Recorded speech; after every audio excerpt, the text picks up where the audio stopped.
Lalli, wow, þvílíkur rússíbani hérna í kvöld.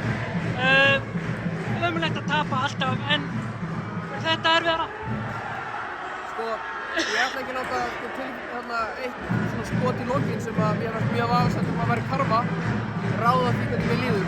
Ég er gríðarlega stoltur af Frammanum og mér fannst ekki betra liðið fara með sigur á Hólmi hérna. Mér fannst betra liðið vera að fara heim núna með tap í farteskinu.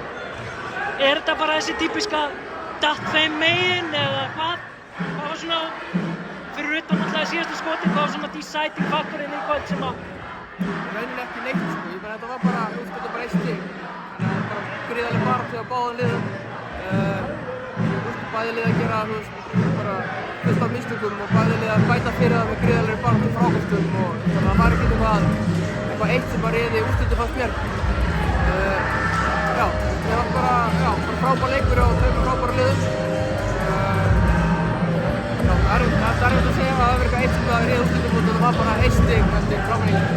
Svona serían í heild sinni, eins og hún spilaðist, er þetta, væntanlega fyrir þig er það ekki sanngjarnt að Njarðvík sé að fara áfram, en svona miðað við serían í heild sinni? Nei, alls ekki. Mér fannst sko, eftir síðari hálfleikinn í fyrsta leik hér, þá finnst mér við erum að vera betra liðið. Mér fannst Njarðvík betra við 5 mínútur í Þorlákshöfn í síðasta leik. That's it. Og mér fannst við að vera